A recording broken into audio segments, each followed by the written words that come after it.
안녕하세요. 저는 얼마 전에 이혼한 40살의 여성입니다. 흔히들 마흔이면 불혹의 나이라고 하죠. 혹시 여러분은 불혹의 정확한 뜻을 아시나요? 불혹이란 세상의 일에 정신이 빼앗겨 갈팡질팡하거나 판단을 흐리는 일이 없게 된다는 의미라고 해요. 사실 저는 이런 불혹의 참뜻을 30대 후반이 돼서야 처음 알았는데 그 당시만 해도 과연 내가 세상에 갈팡질팡하지 않고 유혹이나 주변의 말에 흔들리지 않고 굳건해지는 날이 올 수 있을까 싶었어요. 왜냐면 저는 아주 어릴 때부터 남의 말에 아주 잘 흔들리고 거절하지 못했거든요. 돌이켜보면 그동안 내 생각과 내 고집은 하나도 부리지 않고 좋은 게 좋은 것이라는 생각으로 남의 말을 아주 잘 들으며 살아왔던 것 같아요. 그런데 불혹의 나이가 되고 이혼하게 되면서 전 남의 말에 휘둘리지 않고 내면적으로 좀 더 단단해지고 성장한 것 같아요. 그저 유순하게만 살아왔던 제가 왜 이렇게 변하게 되었는지 지금부터 저의 이혼 이야기를 해보려고 해요. 저의 남편은 치과의사였어요. 흔히 남편이 치과의사라고 하면 잘 살 것으로 생각하지만 저는 그러지 못했어요. 왜냐하면 남편이 치과에서 돈을 벌면 그 돈이 모두 다 시댁으로 들어갔거든요. 그래서 정작 저는 경제적으로 넉넉하지 못하게 살았어요. 왜 남편의 돈이 다 시댁으로 갈 수밖에 없었는지 설명해 드리면 일단 시부모님은 대학교 앞에서 감자탕 가게를 운영하셨는데 장사가 거의 안 되었어요. 처음에는 어느 정도 매출이 나왔어요. 사실 돈이 없는 대학생들에게 감자탕은 든든한 밥 한 끼가 되기도 하고 근사한 술안주가 되기도 하잖아요. 그런데 근처의 시부모님 가게보다 더 저렴하고 양도 많고 맛도 좋은 감자탕 가게가 들어오고 나서부터 시부모님 가게에는 손님들이 줄기 시작했어요. 그렇지 않아도 힘들던 와중에 전례 없던 코로나라는 전염병이 돌면서 학교 수업이 전면 비대면 수업으로 전환되었고 이에 따라 수입도 전혀 없는 상황이었어요. 도련님은 사업을 준비하고 있지만 사실상 백수예요. 그리고 제가 이혼을 결심하게 된 이유이기도 하죠. 먼저 도련님에 관해 얘기하자면 도련님은 태어날 때 심장에 문제가 있어 큰 수술을 여러 번 했어요. 다행히 수술이 아주 잘 돼서 커서는 심장 수술을 하지는 않았지만 계속 크고 작은 병에 수시로 걸려서 학창 시절의 대부분은 병원에서 지냈어요. 시부모님은 귀한 아들이 태어날 때부터 아픈 것이 다 본인들의 탓인 것만 같아 도련님만 보면 가슴이 미어진다고 하시더라고요. 그래서 그런지 도련님이 원하는 것은 그게 무엇이든지 다 해주려고 하셨어요. 그런데 아들에게 뭐든 다 해주려면 돈이 있어야 하잖아요. 시부모님은 돈이 없으셨던 것이죠. 그럼에도 첫째 아들인 남편은 혼자 열심히 공부해서 전액 장학금도 받고 치대에 들어가 치과 의사가 되었어요. 시부모님은 치과 의사가 되어 돈을 많이 벌게 된 남편에게 도련님에 대한 금전적인 지원을 많은 요구를 하게 됐어요. 그래서 우리 남편은 도련님에게 수시로 용돈도 주고 생활비도 지원해주고 학비도 지원해주게 되었고요. 남편 역시 항상 아픈 본인의 동생 도련님이 매우 안타까웠거든요. 그렇게 온 가족이 도련님을 도와주고 아껴준 덕에 도련님은 누구나 들으면 다 아는 명문대 공대를 나름 우수한 성적으로 졸업하게 되었어요. 그런데 이렇게 명문대 공대를 졸업했으면 이제 회사에 다니며 자기 밥값을 해야 하는데 도련님은 그러지 못했어요. 어릴 때부터 워낙에 병원에서 오래 생활했기 때문에 사회성이 제로였거든요. 솔직히 학교는 성적만 잘 나오면 큰 문제가 되지 않으니 사회성이 제로여도 별 문제가 없었어요. 그런데 회사는 그게 아니잖아요. 회사는 나만 잘한다고 되는 것이 아니라 팀원들과 함께 일을 해야 하고 상사와도 잘 조율하며 지내야 하잖아요. 도련님이 일은 나름 잘하는 것 같았는데 사람과의 관계에서 너무 큰 스트레스를 받게 되었어요. 그 결과 3개월 만에 첫 회사를 때려치웠다고 해요. 몇 개월간 백수 생활을 하다가 두 번째 회사에 입사했으나 거기서도 사람들과의 관계에 스트레스를 크게 받아 1년을 채우지 못하고 또 관두게 되었어요. 그 뒤로도 몇 군데 회사를 다니고 관두고를 반복하다가 도련님은 자신이 직접 사장이 되면 사람과의 스트레스가 없을 것이라는 생각이 들어 사업을 하기로 마음을 먹게 돼요. 처음에는 부모님이 음식점을 하시니 자신도 음식과 관련된 사업을 하면 잘할 수 있을 것으로 생각해서 대학교 앞에 치킨집을 열었어요. 초반은 학생들이 많이 찾아줘서 나름대로 장사가 잘 되었다고 해요. 그런데 근처에 프랜차이즈 치킨집이 들어서면서 망했고요. 이후 너무 답답한 마음에 사주를 보러 갔는데 무속인이 물과 잘 맞는다고 물 관련 장사를 하면 잘 된다는 소리를 듣고 카페를 열었어요. 그런데 전국적으로 카페가 우후죽순으로 생겨나면서 특별한 특징이 없고 매우 평범했던 도련님의 카페에 손님이 줄기 시작하더니 또 망했어요. 이렇게 두 번의 사업을 시작하고 망하면서 드는 비용은 다 남편의 돈으로 해결했어요. 이렇게 남편은 도련님의 대학교 학비에서부터 두 번의 사업 창업과 실패에 대한 비용까지 다 부담하게 되어 정작 본인의 결혼에는 쓸 돈이 없게 되었어요. 그 덕에 우리는 본의 아니게 스몰 웨딩으로 진행되었어요. 그렇지만 저는 그래도 좋았어요. 남편을 너무 사랑했고 저도 경제적으로 여유롭지는 않아서 차라리 소규모로 진행하는 편이 더 마음이 편하고 좋았거든요. 이렇게 우리가 결혼한 후에는 도련님이 학원에 문제집이나 도서를 납품하는 사업을 또 했어요. 한동안은 꽤 잘 되는 것처럼 보였어요. 드디어 자리를 잡나 싶더니 코로나가 확산으로 인해 휴원되는 학원이 늘면서 납품이 어려워졌어요. 결국 또 빚만 엄청 지고 망하게 되었어요. 이때 진 빚 또한 저희 남편의 돈으로 해결했어요.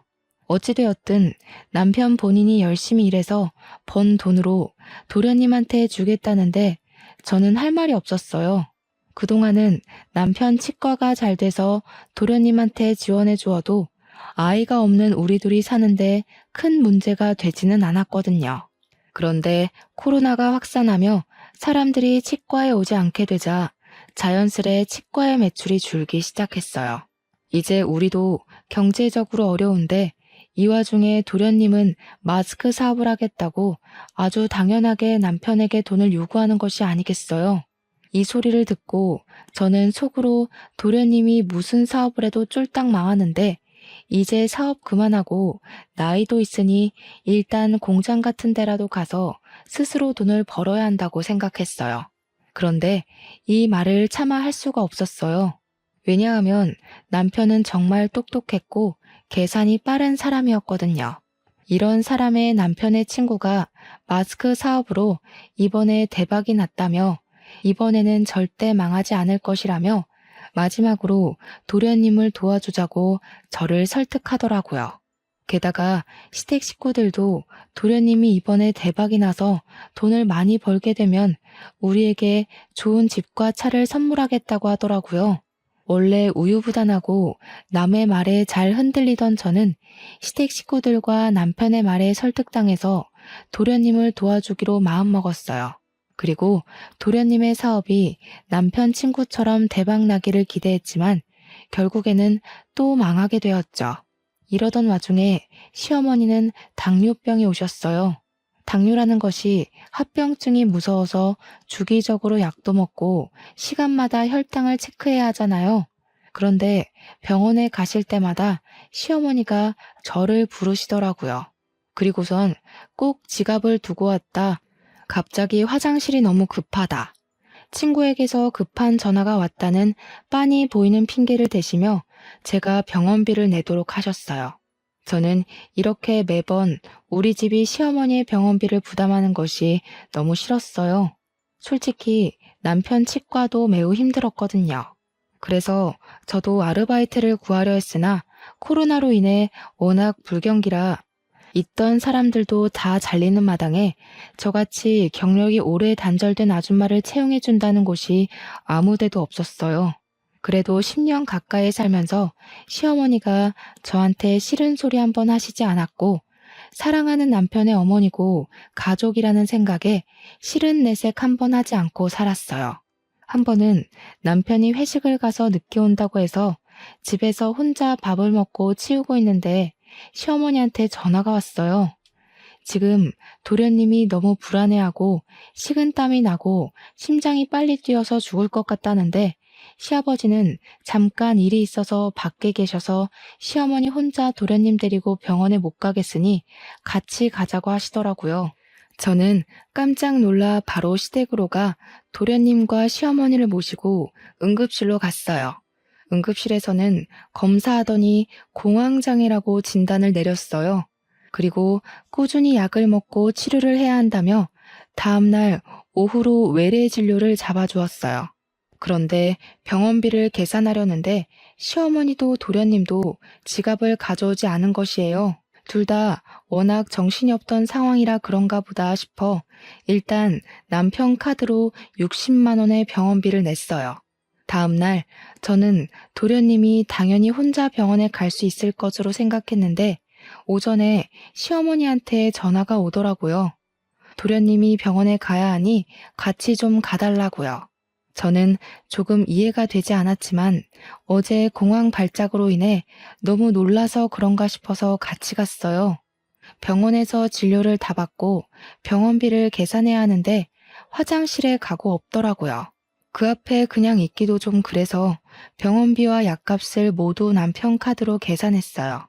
그 다음 진료일 때 이번에는 도련님이 같이 가자고 전화가 왔어요. 마침 병원 근처에 볼 일도 있고 해서 겸사겸사 갔어요. 진료를 마치고 수납하는데 도련님이 핸드폰만 만지고 가만히 서 있더라고요. 또 제가 계산하라는 수작 같아 보여서 도련님한테 대놓고 여기서 계산하시라고 말했어요. 그랬더니 못 들은 척하고 핸드폰을 보며 자판기 앞으로 가서 괜히 커피를 뽑고 있더라고요. 뒤에 사람들은 많이 기다리고 있고 수납하시던 직원분도 빨리 계산하셔야 한다고 상호하셔서 결국엔 남편 카드로 또 병원비와 약값을 계산했네요. 그날 제가 남편 카드를 내면서 2번 다시는 도련님과 같이 병원에 오지 않으리라 다짐을 했어요. 그 다음 진료일, 그날은 저희 친정엄마의 제삿날이었어요. 사실 전 아버지가 어릴 때 돌아가셨고 친정엄마와 둘이서 살았는데 친정엄마마저 지병으로 5년 전에 돌아가셨어요. 남편은 바쁘다는 핑계로 매년 제사에 참석하지 못해서 저 혼자 이모 집으로 가서 이모와 함께 제사를 지내곤 했어요. 그날도 제삿날이라 이모 집에서 음식 장만하느라 바쁜데 도련님한테 전화가 오더라고요. 형수, 저 오늘 병원 가야 하는데 같이 가요. 이거 어쩌죠? 저 오늘 친정엄마 제사라 큰이모 댁에 와 있어요. 이모 댁이 우리 집 근처 아니에요? 병원 예약되어 있어서 시간 많이 걸리지도 않고 제사는 밤에 지내니까 일단 나랑 같이 병원에 가요. 병원에 갔다가 다시 가서 음식 장만하고 제사 지내면 되잖아. 형수가 같이 안 가면 나 누구랑 가요? 죄송하지만 그건 힘들 것 같네요. 지금 음식 장만을 거의 못해서요. 알겠어요. 그럼 그냥 병원비나 보내줘요. 아마 저번에 나온 병원비 그대로 보내면 될 거예요. 계좌번호 지금 카톡으로 보낼게요. 제가 왜 도련님한테 병원비를 보내야 하죠? 그리고 지금 제가 이모댁이라서 돈 이체하기 힘들 것 같네요. 죄송해요. 아니, 형수 폰뱅킹 하잖아. 핸드폰으로 금방 이체하는데 그거를 왜 못해요? 왜? 이해가 안 되네? 설마 지금 그깟 병원비 아까워서 그래요? 솔직히 그 돈 형수 돈 아니잖아. 우리 형이 일해서 번 돈이잖아. 어차피 형 돈으로 생활하면서 꼴의 유세는 무슨. 못 보내주면 말아요. 병원 안 가고 확 죽어버리면 되지. 도련님은 돈을 이체하지 못하겠다는 제 말에 불같이 화를 내며 자신의 할 말만 하고 끊었어요. 저는 다른 사람이 제게 이렇게까지 화를 낸 것은 처음이라 손이 덜덜 떨리고 심장이 두근거렸어요. 누군가와 통화를 한 뒤 겁에 질린 저의 모습을 본 이모는 깜짝 놀라 왜 그러냐고 하셨어요. 그래서 저는 시댁에서 그동안 있었던 모든 일을 하나도 빠짐없이 모조리 다 이야기했어요. 혜정아, 왜 그렇게 미련하게 살아? 아무리 어려운 시댁이라고 해도 네가 아닌 것 같다 싶으면 거절도 하고 화도 내고 하며 살아야지. 안 그러면 속병 나이거 사. 그리고 시댁과 도련님이 아무리 어렵고 힘들게 산다 해도 너희 집이 병원비며 사업비까지 다 대주는 것은 정말 아니야. 너희 시부모님 가게 하신다며. 그리고 도련님은 이제 나이 37살인데 아직도 형한테 기대서 산다는 게 말이 되니? 7살도 아니고 37살이 병원비 몇 푼이 없어서 같이 가자 그러고 돈 보내달라고 하고 너네 도련님이란 사람은 바보라니? 아니, 너나 네 남편이 로또에 당첨돼서 평생 놀고 먹고 살 만큼 돈이 있으면 도련님이라는 그 바보 등신한테 돈을 매번 갖다 줘도 아무 문제가 없어. 근데 그러지 않잖아. 게다가 지금 너네도 매우 힘들다면서. 안 그래도 남편이 한 달 벌어 한 달 겨우 먹고 사는 마당에 무슨 도련님 병원비에 사업하는 비용까지 내주느냐고. 이모는 제가 결혼 후 살아온 이야기를 듣고 나선 열변을 토하시며 저와 남편의 행동을 매우 답답해하시며 화를 내셨어요. 이모는 혜정이 네가 정말 잘 살기를 바라는 마음에서 하는 소리니까 내가 화냈다고 서운하게 생각하지는 말아줘. 그런데 시댁 병원비에 도련님 사업비 내는 문제는 더는 이렇게 하지 않겠다고 확실히 얘기해. 알겠지? 그런데 어차피 그 돈 다 남편이 번 돈이기도 하고 제가 그 돈에 대해서 이래라 저래라 얘기할 권한은 없잖아요. 그리고 그 말에서 남편이랑 싸우고 이혼하자고 하면 어떡해 해요. 내 나이가 이제 적은 나이도 아닌데. 그래, 그 돈 남편이 번 돈이긴 하지. 그런데 너희는 남남이 아니고 부부야. 좋은 일도 힘든 일도 함께 해야 하고 경제적인 것도 함께 해야 해. 그래야 진정한 부부지. 그리고 남편이 지금 밖에 나가서 돈을 벌기는 하지만 그렇다고 네가 집에서 마냥 놀기만 하니? 그건 아니잖아. 그렇죠. 저도 집안일 하는데 그건 헛수고로 알고 있고 남편은 가족에게 돈을 쓰는 걸 당연하게 생각하더라고요. 자기 가족 무시하냐고 화만 내고. 너도 남편이 밖에서 돈을 잘 벌어오도록 매일 아침밥 차려주고 청소와 빨래와 같은 집안일에 신경 쓰지 않고 바깥 일에만 집중할 수 있도록 너도 잘 내조를 하잖아. 그렇게 집안에서 너의 본분을 다하며 네 생각을 이야기했는데 남편이나 시댁에서 네 이야기를 들어주기는커녕 도리어 화를 낸다? 그러면 너도 이 사람들과의 인연은 여기까지인가 보다 생각하고 이혼해. 좀 당당하게 좀 살아 이거사. 네가 이렇게 시부모랑 남편한테 쩔쩔매고 사는 거 엄마가 하늘에서 보면 얼마나 속상하시겠니? 이모가 엄마 이야기를 하시는데 순간 눈물이 뚝뚝 떨어졌어요. 이모는 너무 착하고 여린 네가 잘 살아야 하는데 답답하게 사는 것 같아 속상한 마음에 말이 세게 나왔다고 미안하다고 하시더라고요. 그래도 이모의 말은 잊지 말고 명심하라고 신신당부를 하셨어요. 이모의 말씀을 들으며 그동안 내가 얼마나 미련하게 살아왔는지 느낄 수 있었고 이제는 이렇게 살지 말아야겠다고 다짐을 했어요. 이모 앞에서 어린아이처럼 울다가 겨우 진정이 되었는데 시어머니한테 전화가 왔어요. 너는 말이야. 지금 지호가 공황장애로 중내사내 하는데 병원을 같이 가주지는 못할 망정. 어떻게 돈을 안 보내주니? 그러다가 애 잘못되면 네가 책임질 거니? 어머니, 죄송하지만 지금 제가 친정엄마 제사 준비 중이라서요. 아직 음식 장만을 거의 못해서 바빠요. 제가 시어머니와 통화하는 것을 보더니 이모가 한숨을 푹 쉬시며 제 핸드폰을 가져가셨어요. 안녕하세요. 저 혜정이 이모 되는 사람입니다. 아, 네. 안녕하세요. 지금 며느리랑 통화해야 하니 좀 바꿔주시겠어요? 그런데 제가 아까부터 상황을 지켜보니 혜정이 도련님이 좀 아프신 것 같던데 혜정이가 도련님의 보호자도 아니고 엄마도 아닌데 왜 자꾸 혜정이한테 같이 병원에 가자 돈을 달라고 하시는지 모르겠네요. 사돈이 잘 모르시는 것 같아서 말씀드리는데 도련님이라는 사람은 사돈의 아들이지 제 조카 혜정이의 아들이 아니에요. 지금 말 다 하셨어요? 걔한테 무슨 소리를 어떻게 들었는지는 모르겠지만 가족끼리 병원에 같이 가기도 하고 힘들면 병원비도 좀 지원받고 그러고 사는 거 아니겠어요? 네, 가족인데 물론 서로서로 도와가며 잘 살아야죠.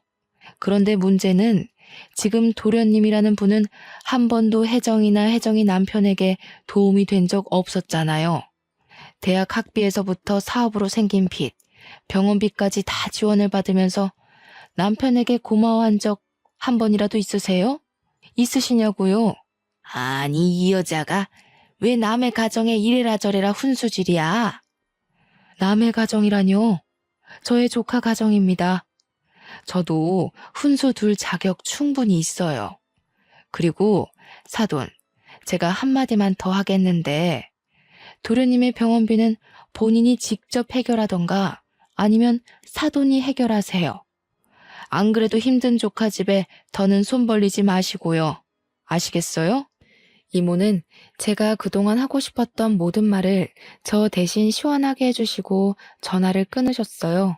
저는 그동안 묵은 채증이 내려가는 것처럼 좋긴 했지만 한편으로는 앞으로 시어머니 얼굴을 어떻게 볼지 걱정이 되었어요.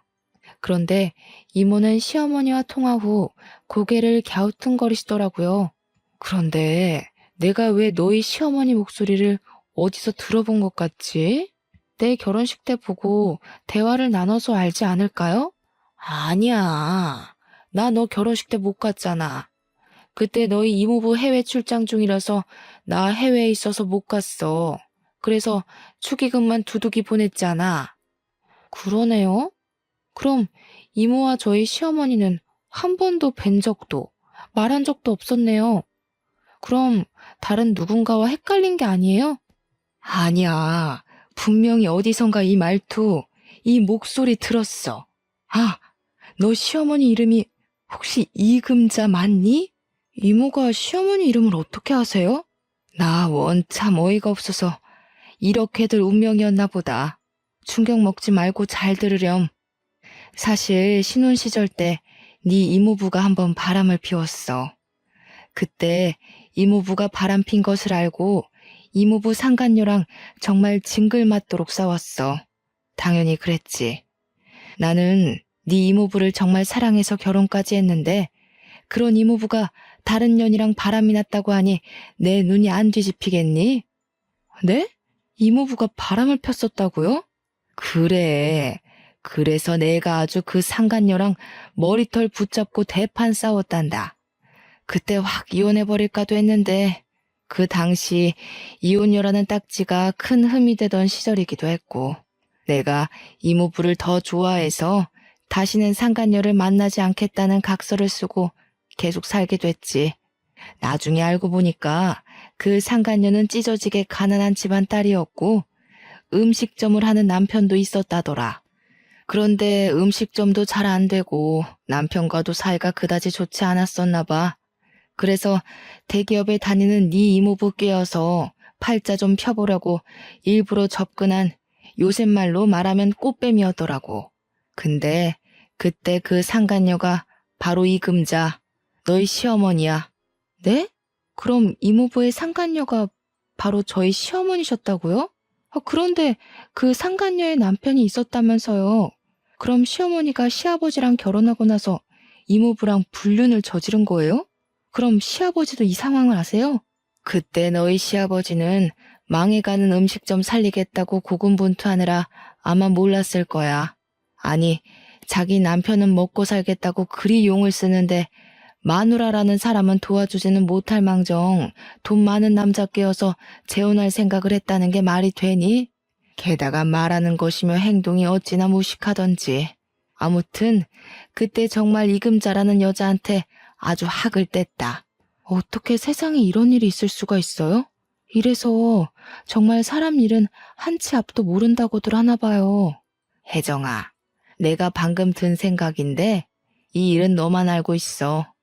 그러다가 나중에 네가 이제는 정말 이혼을 해야겠다 싶을 때 그때 크게 터트려서 써먹으렴. 그동안 너를 이렇게 마음고생했는데 그냥 좋게 이혼하기에는 뭔가 조금 아쉽지 않겠니? 이모는 나중에 언젠가 크게 써먹을 일이 있을 것이라며 일단 이 충격적인 사실을 모른 척하라고 하셨어요. 저는 이모의 말씀에 알겠다고 했어요. 다음 날 엄마의 제사를 무사히 마치고 집에 와 늦잠을 자고 있는데 시어머니가 집으로 오라고 전화가 왔어요. 전날 이모와 대화하며 더는 답답하게 살지 말아야겠다고 다짐은 했지만 어디 사람 본성이 어디 가나요. 전날의 패기는 다시 다 잊은 채 시댁에 떨리는 마음으로 갔어요. 시댁에 도착하니 시어머니가 도끼 눈을 뜨고 저를 쳐다보았어요. 야, 너네 이모한테 무슨 얘기를 어떻게 했길래 우리 집을 욕먹게 만들어? 그깟 병원비 얼마나 한다고? 어머니 당뇨병 병원비에 도련님 공황장애 병원비까지 솔직히 한 달에 병원비만 50에서 60만 원이나 나와요. 게다가 예전에 도련님 사업하고 망한 빚까지 아직 갚고 있고요. 솔직히 이제 치과도 코로나로 타격이 큰데 매번 병원비 부담하기가 너무 벅차요. 어머, 얘 나한테 화내는 것 좀 봐라. 그래도 너희 집이 가장 경제적으로 여유롭잖아. 그리고 그 돈이 네 돈이니? 다 우리 지훈이가 치과에서 열심히 일해서 번 돈이지. 내가 네 돈 내라는 것도 아니고 우리 아들 돈 내가 쓰겠다는데 왜 네가 호들갑이야? 시어머니의 어이없는 말씀에 저는 기가 막혀서 말문이 턱 막혔어요. 그리고 우리 아들이 그렇게 죽을 똥 쌀 똥으로 일하는데 네가 언제 도와준 것 있니? 말이 나와서 말인데 다른 집 며느리들은 애도 키우고 애들 다 크면 알아서 기어나가서 일하고 돈 벌어서 시부모 호강시켜주고 하던데 너는 애가 무슨 강목처럼 딱딱하기만 하고 그런다고 집안일을 잘하는 것도 아니고 네가 애를 낳아서 떡두꺼비 같은 손주를 안겨준 것도 아니고 너는 며느리의 본분을 다 했는지 너 자신을 돌아봐. 알겠니? 어머니, 아무리 그래도 너무하신 것 아니에요? 어떻게 제게 그런 말씀을 하세요? 집에서 우리 아들이 주는 돈으로 놀고 먹으면서 그동안 남편 돈이 시댁으로 얼마나 흘러가는지 감시나 하고 살았어? 옛날 같으면 넌 애 못 낳아서 진작이 쫓겨났어. 사실 저희 부부는 정말 아이를 갖고 싶어서 시험관 시술을 3번이나 진행해서 겨우 임신에 성공했어요. 시어머니는 저의 임신 소식을 듣고 얼른 다니던 회사를 관두라고 하셨어요. 임산부가 회사에 다니면 안 좋다고요. 저는 계속 다니고 싶었지만 시어머니의 권유도 있었고 입덧이 너무 심해서 어쩔 수 없이 회사를 관두게 되었어요. 그렇게 회사를 관두고 집에 있는데 시어머니가 하루도 빠짐없이 우리 집에 오셔서는 사사건건 잔소리를 하셨어요. 임산부는 무조건 좋은 것만 봐야 하고 오직 영양식과 건강식으로만 먹어야 하며 TV와 핸드폰도 봐서는 안 된다며 제 일상생활의 모든 것을 제약하셨죠. 시어머니는 첫 손주이니 건강히 출산하고 싶은 욕심에 그러신 것이겠지만 저는 이 모든 것이 스트레스로만 다가왔고 결국엔 유산이 되고 말았어요. 그 뒤로 아이는 저희에게 찾아오지 않더라고요. 유산 후 저는 다시 일을 구해보려 했지만 시어머니는 아이를 가져야 한다며 제가 회사에 나가는 것에 결사반대하셨어요. 그런데 이제 와서 며느리의 도리를 운운하시며 애도 못 낳고 회사도 못 다니는 바보처럼 이야기하시니 제가 화가 많이 나더라고요. 그래서 저는 어제 이모한테 들은 시어머니의 과거를 알고 있다고 말하기로 했어요. 일종의 협박인 셈이었죠. 어머니, 그런데 혹시 김숙자 자자 성함 쓰시는 분 아세요? 김숙자? 나야 모르지. 근데 무슨 갑자기 뚱딴지 같은 소리야? 모르세요? 그럼 혹시 이 복자 태자 쓰시는 분은 아세요? 이복태? 이복태가 누군데? 뭐? 이복태? 시어머니는 이모부의 성함을 듣자 잠시 생각하시더니 깜짝 놀라셨어요. 네, 이 복자 태자 쓰시는 분이요. 그분이 바로 저희 이모부이시고 김숙자 자자 성함 쓰시는 분은 저희 이모예요. 제가 어제 이모랑 친정엄마 제사 지내면서 아주 기가 막히고 충격적인 이야기를 들었는데 한번 들어보시겠어요? 시어머니는 젊은 시절 불륜관계로 만난 남자가 저의 이모부시고 자신과 크게 싸웠던 분이 저의 이모인 것을 알게 되자 깜짝 놀라셨어요. 그러시고는 아까 내가 너에게 했던 말은 다 마음에도 없는 소리였고 정말 미안하다고 이젠 절대 너에게 그런 막말을 하지 않겠다고 사과를 하시더라고요. 그러시며 아들이나 시아버지에게 얘기하지 말아달라고 신신당부를 하셨어요. 시어머니가 참 미웠지만 그래도 나이 드신 분이 지난 과거로 인해 쩔쩔매는 모습을 보니 조금 안쓰러운 마음이 들기는 하더라고요. 저 역시 오래전의 과거를 굳이 들먹이며 시부모님 가정을 깨고 싶지는 않았어요. 그래서 이 사실에 대해 입 다물고 있을 테니 다시는 도련님 병원비나 사업비, 우리 집으로 청구하지 말라고 했어요. 이것만 지켜주신다면 저도 조용히 살 것이라고요. 시어머니와 이야기를 마친 뒤 며칠 동안은 시어머니나 도련님의 전화도 없고 아주 평온하게 지냈어요. 그렇게 한 달 정도인가 지났을까요? 도련님한테 전화가 오더라고요. 자기가 새로운 사업을 시작했는데 돈이 필요하다고 지원 좀 해달라고 하더라고요.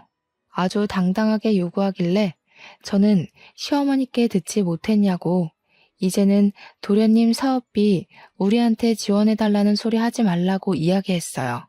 도련님은 저의 단호한 목소리에 당황해하며 전화를 바로 끊으시더라고요. 그리고 얼마 뒤 드디어 사건이 터졌어요. 제가 아파트 관리비를 내려고 남편의 공인인증서로 인터넷 뱅킹에 접속했어요. 그런데 통장에 있어야 할 돈이 한 푼도 없는 것이에요.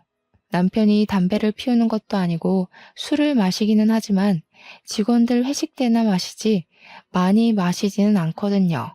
돈을 쓰는 곳이라고는 주유소가 전부인데 통장에 돈이 하나도 없다는 것이 이상해서 거래 내역을 조회해보니 시어머니와 도련님 앞으로 거액의 돈이 이체되었더라고요. 사실 남편은 해킹당할 위험이 크다며 폰뱅킹을 하지 않아요. 그래서 이체를 하려면 매번 은행에 직접 가야 하거나 제가 가지고 있는 공인인증서로 인터넷 뱅킹을 해야 했죠. 그런데 치과 일로 매번 바빠서 은행에는 잘 못 가고 공인인증서는 항상 제 금고에 있었는데 금고 비밀번호도 모르는 남편이 무슨 수로 어떻게 이체를 했나 싶어서 남편에게 전화했어요. 알고 보니 시어머니는 제가 자신의 과거 불륜 사실을 알게 되자 저한테 돈 달라고 하지는 못하고 남편에게 돈을 달라고 하셨다고 해요.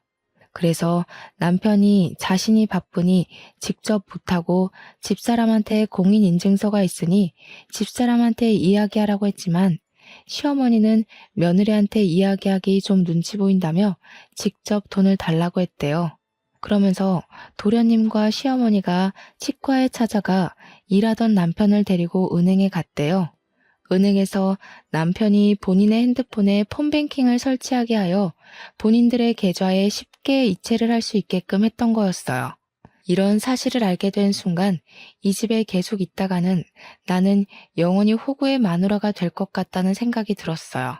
이렇게는 도무지 못 살겠다 싶어 이혼하기로 마음먹고 남편에게 퇴근 후 시댁으로 바로 오라고 했어요. 그리고 캐리어에 저의 옷과 화장품을 챙겼어요. 워낙 저 자신을 꾸밀 줄 모르고 살아서인지 챙겨야 할 짐도 거의 없더라고요. 저녁이 되어 시댁에 가니 시부모님과 도련님이 계시고 마치 남편도 퇴근하고 오더라고요.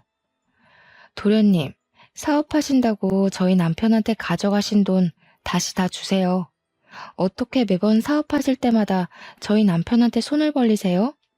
형수, 어떻게 말을 그렇게 해요? 내가 뭐, 나만 잘 살려고 그러나? 사업해서 잘 되면 형수도 좋은 거 아닌가? 그래, 지호한테 야박하게 그러지 마. 지호는 사업 여러 번 망하고 속이 속이겠어? 지 속도 새까맣게 타들어가겠지. 너는 그런 애한테 꼭 이렇게까지 해야겠어? 그리고 형수, 막말로 그 돈이 형수가 벌어서 만든 돈이에요? 우리 형 돈이에요. 형이 달라 그러면 내가 바로 어떻게든 돈을 만들어서 주겠지만 솔직히 형 돈이지 형수 돈이 아니지. 형수는 돈을 다시 달라고 할 자격이 없어요. 그래, 그건 지호 말이 맞아. 그깟 사업비 지호가 성공해서 갚으면 될 거 아니냐? 그리고 우리가 남이야? 가족이지. 가족이면 서로 어려울 때 돕고 도움받으면서 사는 거지. 안 그러냐? 난 또 뭐라고. 이깟 일로 바쁘고 피곤한 사람들 다 모아놨니? 이 얘기는 그만하고 다 모인 김에 오랜만에 같이 저녁이나 먹자. 갑자기 배가 아프네. 나 화장실에 다녀올 테니 너는 밥상 좀 차려놔라. 도련님과 시어머니는 당연히 받아야 할 돈을 받았다는 식으로 뻔뻔하게 이야기하고 남편은 오히려 도련님을 안쓰러워하며 돈을 주는 것에 대해 문제되지 않는다는 식으로 말하며 저를 속 좁고 야박한 사람으로 만들더라고요. 저는 이제 더는 참을 수가 없었어요. 이모를 통해 알게 된 시어머니의 과거를 바로 터뜨리기로 마음먹었어요. 시어머니가 화장실에 들어가시자마자 저는 스피커폰으로 이모에게 전화를 걸었어요. 그리고 제가 지금 시댁인데 저번에 말씀하셨던 상간녀 이야기 좀 해달라고 했어요. 이모는 상간녀의 존재를 어떻게 알게 되었는지부터 상간녀가 어떤 사람이었는지 아주 낱낱이 얘기해 주셨어요. 제가 돈 이야기를 하다가 갑자기 이모에게 전화하고 있으니 남편과 시아버지, 도련님은 제가 왜 이러는지 궁금해 하시더라고요. 이모, 그래서 그 상간녀 이름이 뭐예요? 그 여자 이름은 이금자야.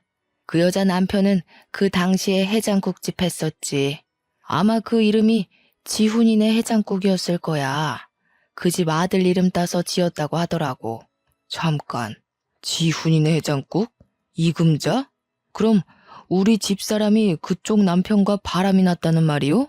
어머, 혜정이 시어머니가 이금자였어요? 몰랐네요. 그때 당시 이금자 남편은 망해가는 국밥집 살린다고 고생하며 있는데 이금자 그녀는 내 남편한테 꼬리치고 있던 사실 알고 그 남편도 참 불쌍하다 했는데 뭐 아무튼 그쪽 집안일은 알아서 잘 해결하시고 혜정아, 이모는 바빠서 끊는다. 시어머니의 충격적인 과거 불륜 사실이 들통난 순간 시아버지는 깊은 심호흡으로 화를 억지로 억누르고 계셨고 남편과 도련님도 충격으로 말을 잇지 못했어요. 야, 너는 내가 밥 준비하라는데 아직도 거실에 앉아 있어? 애가 왜 이렇게 굶뜨니? 빨리 와, 밥 차리게. 지금 밥이 문제야?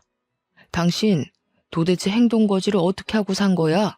아니, 이 사람이 노망이 났나? 애들 앞에서 이게 뭐 하는 짓이에요? 방금 혜정이 이모 되는 사람한테서 다 들었어. 옛날에 지훈이네 해장국 하고 있을 때 당신이 이복태라는 사람이랑 바람 피웠다가 그 집 마누라한테 걸려서 개망신 당했다면서? 아니, 그 사실을 어떻게... 야, 네가 다 얘기했니? 내가 얘기하지 말아달라고 신신당부했잖아. 네, 신신당부하셨죠. 저도 굳이 얘기하지 않으려고 했어요. 그런데 제가 그 전에 말씀드린 조건은 잊으셨나 봐요.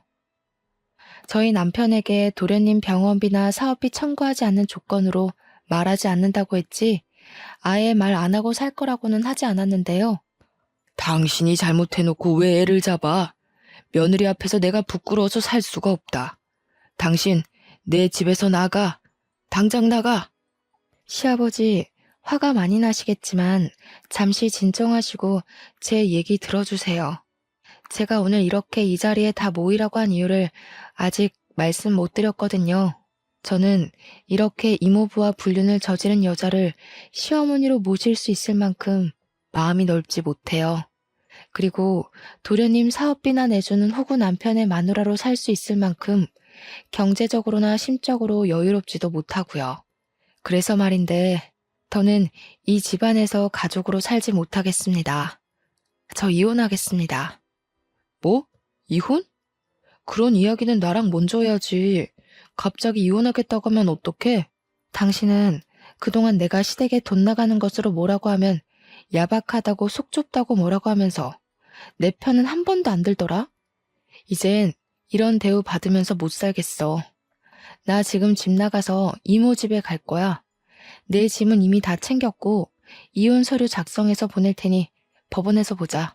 이혼 선언을 하고 나오는데 시아버지는 시어머니한테 소리를 고래고래 지르시고 시어머니는 잘못했다고 비시고 도련님과 남편은 말리시고 아주 가관이더라고요. 그렇게 저는 시댁의 마지막 인사를 하고 나왔네요. 그 뒤 저는 집을 구할 때까지 이모 집에서 생활하게 되었어요. 하루는 시어머니한테 전화가 오더라고요. 시어머니 본인의 과거는 잊고 다시 남편과 잘해보라고요. 이젠 정말 손 벌리지 않겠다고 예전에 생각 없이 했던 말들도 다 미안하다고요. 그러면서 지호가 어릴 적부터 몸이 워낙 약해서 내가 오냐오냐 하고 키워서 버릇도 없고 끈기도 없다며 지호 대신해서도 사과한다고 하시더라고요. 저는 그런 시어머니께 도련님이 그 나이 먹도록 혼자서 뭐하지 못하게 된 건 다 시어머니 탓이라고 하며 그동안 하고 싶었던 이야기들 다 질렀어요. 그리고 이미 전 이혼하기로 했고 저의 이 결정 번복하지 않겠다고 분명히 저의 뜻을 밝혔어요. 잠시 뒤에는 남편에게도 전화가 왔어요. 이제 다시는 도련님이나 어머니한테 돈을 주지 않겠다고 각서라도 쓰겠다고 하며 집으로 들어오라고 설득하더라고요. 예전 같았으면 남편의 설득에 홀라당 넘어갔겠지만 시댁에서 당한 지 10여 년이 되어가니 이제 남편의 그 어떤 말도 믿지 못하겠더라고요. 그래서 남편에게 원래 늘 그래왔듯 딱하고 안쓰러운 동생과 시어머니 평생 뒷바라지나 하면서 살라고. 그렇지만 나는 호구의 마누라로 살지는 못하겠으니 우린 이혼이라고 확실히 못 박아두었네요. 그리고 며칠 뒤 법원에서 이혼 도장을 찍고 저의 짧지는 않았던 결혼 생활을 마치게 되었어요. 사실 아빠가 일찍 돌아가셔서 혼자 힘들게 저를 키우는 엄마를 보면서 저는 절대 남편과 사별하거나 이혼하지 않고 남편과 함께 평생 행복하게 살아야겠다고 생각했어요. 그래서 남편과 시댁이 제게 부당한 것을 요구해도 저는 제 의견 하나 표현하지 못한 채 바보처럼 끌려다니며 살아왔던 것 같아요. 원래부터 제 성격이 그렇기도 했고요. 그런데 이렇게 답답한 성격이었던 제가 이혼이라는 과정을 겪고 부록의 나이가 되어보니 이젠 아닌 건 아니라고 말할 수 있게 되었고 예전보다는 남들의 눈치 보는 것 없이 내면적으로 단단하게 변한 것 같아요. 사실 이혼하고 나서 한 회사에 들어가게 되었는데 이혼녀라는 딱지가 있고 경력이 단절된 나이 많은 제가 과연 잘할 수 있을까 걱정이 너무 많았어요. 제가 워낙 눈치도 빠르고 순간 집중력이 좋아 업무는 빨리 익히는 편이지만 사람들과의 관계는 정말 어려웠거든요.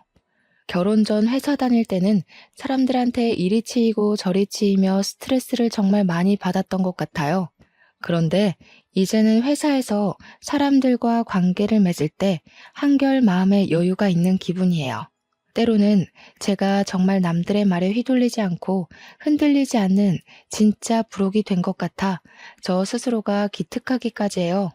흐르는 나이는 막을 수 없으니 이런 저도 순식간에 쉰이 되겠죠. 쉰은 지천명의 나이, 하늘의 명을 깨닫는 나이라고 해요. 평생 흔들리고 넘어질 것 같은 제가 부록의 나이를 지나 단단해진 것처럼 저의 지천명의 나이에는 하늘의 뜻을 알고 지혜롭게 사는 제가 되도록 부단히 노력해야겠다는 생각이 드네요. 그래서 하늘 어딘가에서 저를 보고 있을 친정엄마를 먼 훗날 다시 배웠을 때 엄마에게 잘 살았다고 칭찬받는 딸이 되고 싶네요. 저의 이혼 이야기를 하고 나니 저보다 젊은 나이에 혼자가 되어서 힘들게 저를 키우셨을 엄마가 사무치게 그립네요. 엄마의 자랑스러운 딸이 되기 위해서 열심히 그리고 더 야무지게 이 세상을 살아내리라 다짐을 하며 저의 기나긴 이야기를 마칩니다. 들어주셔서 감사합니다.